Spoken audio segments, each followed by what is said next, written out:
Tech table. Tech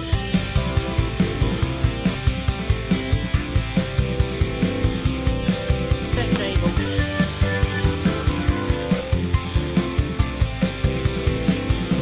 Tech table. Hello and welcome to the Tech Table, the Technical Staff and Theatre Workers podcast. It's the podcast in which I talk to people who work in the technical side of the entertainment industry about how they got in, their experiences and any advice they can give to anyone getting in. And we are back for Season 7, a whole new season. We have 10 new episodes ready for you, 10 new guests, and what great guests we've got coming up for you. I hope you all had a fantastic Christmas and New Year, and I hope you're ready for this great new season that we've got lined up for you. Thank you so much for the continued downloads over our off period. If you want to follow us on socials, it's Instagram, TikTok, X, Facebook, Threads, and YouTube are all techtablepod. The email address is techtablepod@gmail.com. If you want to get in touch, give us a shout. Yes, so thank you so much, like I said, for the continued downloads. We've had a great off-season, and we're looking forward to this new season, Season 7. So, without further ado, let's get on to our first guest. I'm here with my guest this time. If you'd like to introduce yourself and tell me what your current job title is. Yes, hello. Yeah, Again. it's probably best that I introduce myself because my name is Fridthjofur Thorsteinsson, which is an Icelandic name. I'm from Iceland. And it is not a very it's barely a common name in Iceland. It's very, very rare. And it's very difficult to say, which is why everybody calls me Fiffi. Fiffi. Yep, which is also not a common nickname either. Excellent. But even Icelandic people use that rather than my name. And what's your current job title?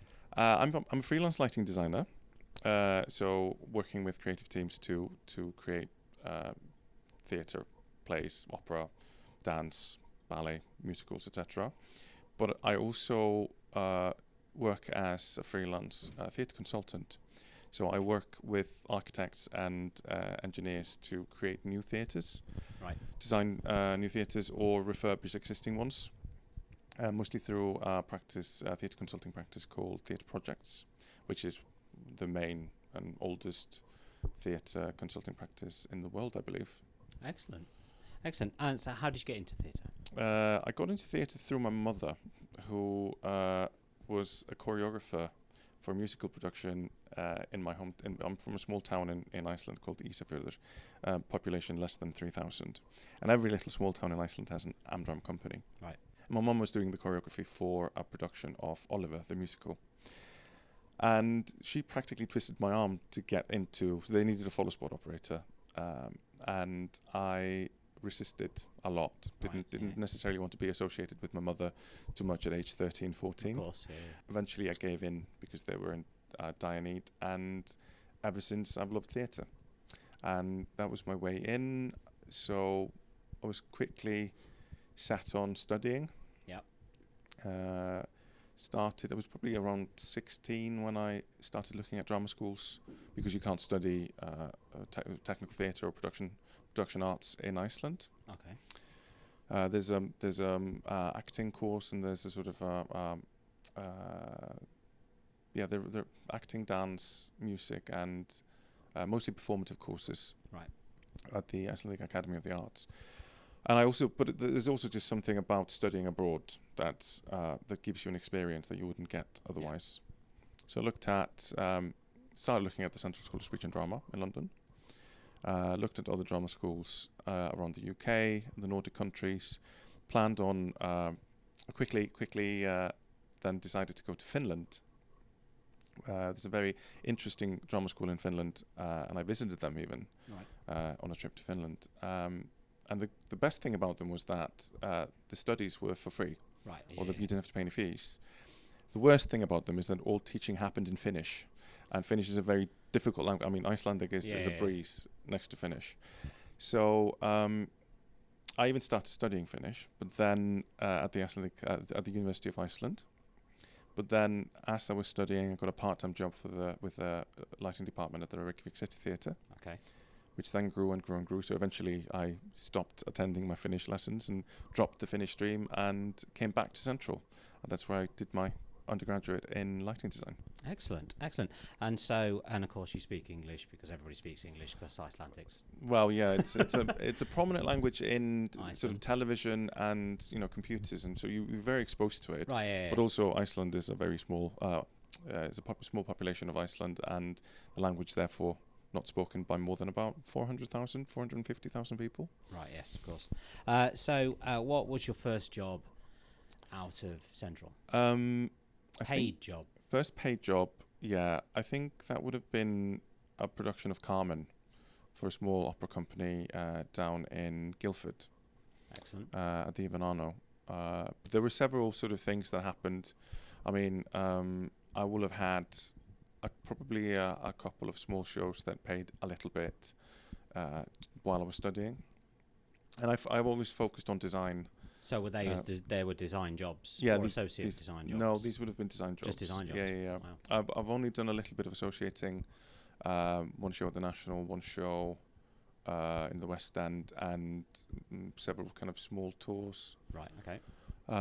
Mostly as more of a relighter than an associate.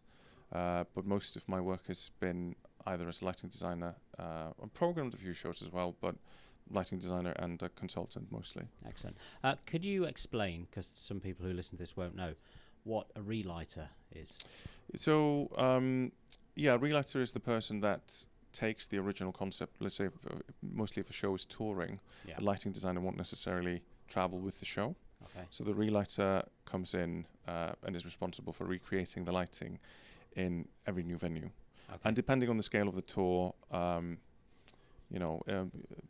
I've done, in and out in a day, so you kind of travel with the show.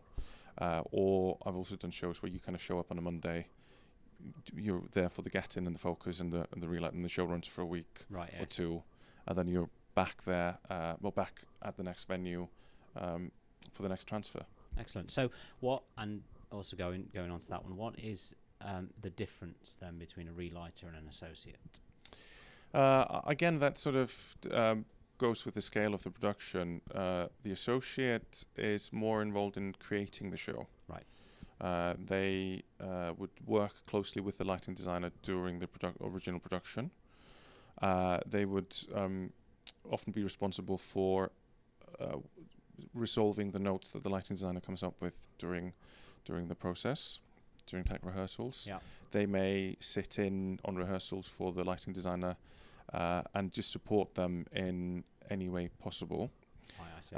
But then, if even for larger shows touring, the associate would then often be responsible for the relights. Right. Okay. Yeah. But not necessarily always. Right. And it also depends on, is it the first tour, is it the second tour? So the relighter is just responsible for the light, the relighting of the show in each venue. Yeah. Right. And there's a little overlap between there's a bit of overlap between the two roles, but yeah, I've been a relighter without ever having been responsible or a part of creating the show.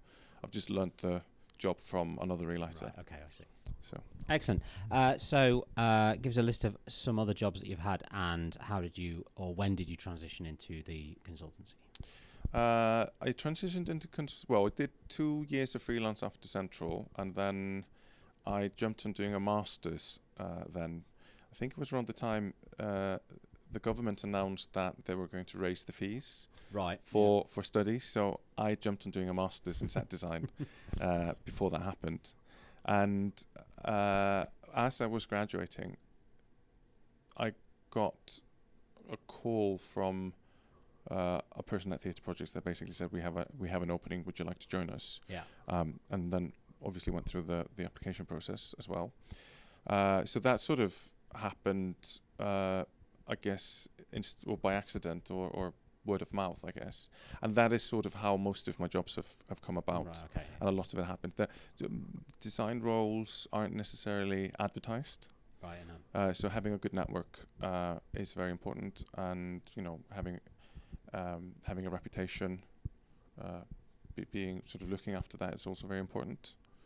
Being aware of it. Yeah. Some other jobs that I've done, I've mentioned these 2 associating jobs. I've done, I've lit from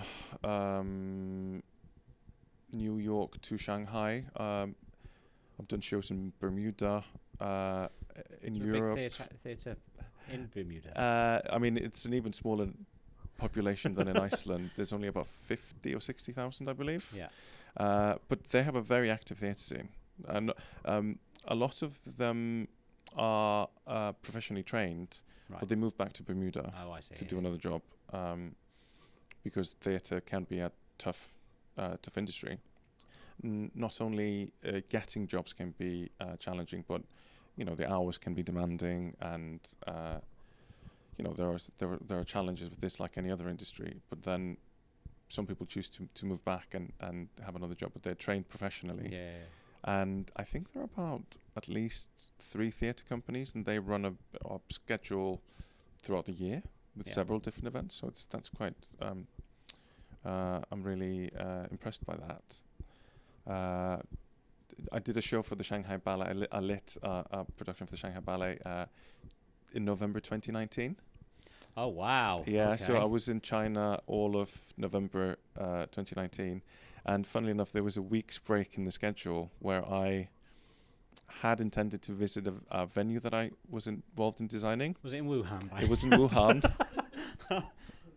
So I almost had to, I almost took that week to go to Wuhan at the worst possible time. Wow. But I was called into meetings in Las Vegas instead. Oh. So I went in a very opposite direction, Yeah. completely opposite direction, which probably helped me not become patient zero for Iceland. Yes, absolutely. Because I then went Back to Iceland. I went back to London and back to Iceland. So Crikey, gosh. So how was designing in China? I mean, I'm assuming there's a lot of different rules. Yeah. In that country compared to other countries. I think it mostly comes down to culture. Right. And working in the UK, I've done several shows in Germany as well, then working in Iceland. I find that the kind of production structure for theatre in the UK and the US, particularly in the UK, is they're the most structured working environments that you can get into. But a lot of people think structure means something rigid and something fixed. Right. Yeah. I, however, feel that the structure is there to give you flexibility. I see. Yeah. You can it gives you a framework to work within. That's not necessarily the experience that I have from other countries, and again, small theatre in Iceland, small nation. Everybody has to wear many different hats. Yes. So it means that the need or the kind of the structure of communication is different. Especially if one and the same person is doing all the roles that you would normally have a meeting about, course, there isn't the meeting, and that the kind of the production process and the roles and everything else forms around that. And just for an example, the fact that we don't have education for production arts or technical theatre in Iceland, right, means that it's a very performer, director-led environment, whereas here in the UK it's way more production-led, and in my opinion, it serves the director and the cast much better than the other way around. In China, you have a different culture. You have a much stronger hierarchy. You also have much bigger teams, which comes down to, I think, economical reasoning. Right. Yeah. Salaries are lower, so you can afford more people. I think every situation comes with opportunities and challenges. Everything's a learning curve, isn't it? Yes. Yeah, absolutely. Excellent. And so, if anybody was to ask you what advice you could give them, what advice could you give to somebody who's trying to get into the industry? I'd say just go for it. Be yourself. Put yourself forward. Those people that I know that have succeeded are the ones that put themselves forward. A good friend of mine is a company manager. Yeah. And he's been a company manager for decades on many big jobs all over the world. I was very kind of young when he told me that he still sends out his CV. He does not expect people to know him. Yeah. He does not he goes after the jobs as opposed to waiting for them to come to him. And, the other people in the industry there will be putting themselves out there. So don't be shy about doing that yourself. Yeah. Build a network, show up to events, such as Plaza that we're at currently. When you're early on, I think everybody's very welcoming. Yes. in the industry, and there is a much bigger kind of awakening for getting young people involved. I'm on the board of a quadrennial international lighting conference called Show Light, okay. And they have a sponsored student scheme, so look out for that. Yeah. But we've also just introduced an emerging professional schemes for those who are just out in the industry, just to get them to attend the conference, hear the presentations. And it's a different conference from the trade shows, so definitely I'd encourage everybody to be involved with that. And but even if there aren't events, reach out to people and say, can I come and shadow? Can I come and have a chat with you, etc. Bet on yourself. Yeah, bet on yourself. Very, very well put. Excellent. And that's everything I've got for you. So thank you so much. much for joining me. Cheers. Thank you. A huge thank you to Fiffi there. Really enjoyed talking to Fiffi, and thank you to him for his patience. When in my infinite wisdom I forgot to press record the first time we recorded that, so thank you to him for his patience. And very interesting talking to somebody from Iceland. Didn't know about the theatre industry up there, so it's really interesting. If you want to get in touch, we are techtablepod@gmail.com on the email. It is techtablepod on Instagram, TikTok, X, Facebook, Threads and YouTube. Tell your friends, tell your family, tell everybody you know who's interested in theatre, and anyone who's not interested in theatre, because it might make them interested in theatre. Give me a listen on Sunday evenings on Backstage Radio, Conversation Vacant with Bram, and that's a great show as well. And give us a listen next week as we release episode 2 of this season 7. Really enjoyed episode 1, and I hope you enjoyed it too. Thank you so much for listening to us, and I shall see you all next week.